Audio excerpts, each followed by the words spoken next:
So this is my CRF250R.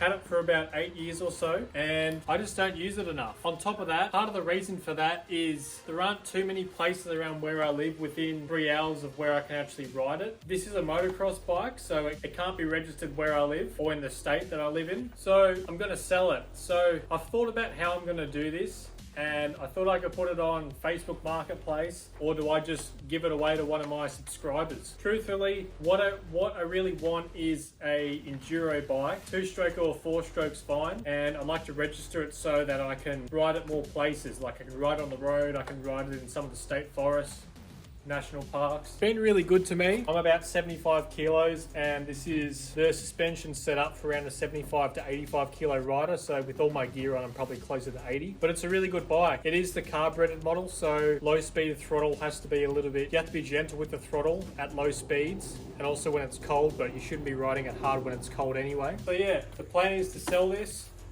and then I'll get a enduro bike. A couple of the options I've been looking at is KTM 250 and 300 EXC, the 2-stroke models. I used to have a 2-stroke when I was younger. I had a KTM 65. Clearly this was a little while ago. I'm 25 now, but I just love the 2-stroke. As well as 2-strokes are a lot more affordable to own and operate. They do need to be rebuilt significantly more often, but that's just part of the charm. A top-end rebuild on a 2-stroke is really simple. There's no valve train to deal with. It's just the piston and the barrel. The thing with 2-strokes is that it's a hotly contested topic, but if you're cruising going down the road and then you close the throttle, it's essentially getting very little to no lubrication. You might have some lubrication on the piston walls for maybe a second or two, but then that gets eaten up. So if I was to do a lot of long journeys on the freeway, a 2-stroke would not be ideal.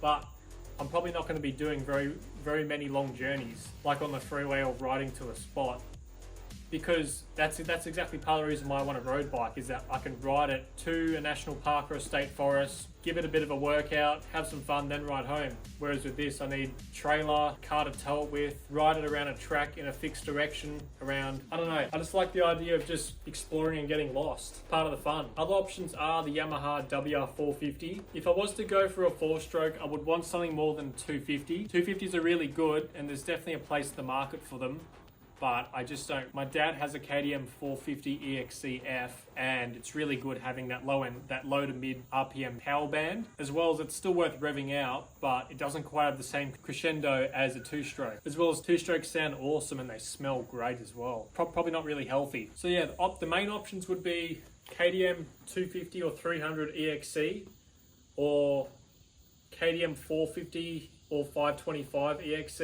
EXC-F. 4-stroke. And I think it'll be a lot of fun, plus I can make some more content on bikes as well. So if you're in the Sydney area, if you're interested in purchasing this or swapping it out, maybe with cash on top depending on the bike or the deal, hit me up. I'm open to offers. It's currently priced at $2,750. Bargain. It does need two tires. The front tire, the knobs are starting to crack, and the rear tire is at probably 35%. So doesn't have an hour meter, runs really well, starts pretty easily considering it's carbureted. So yeah, hit me up.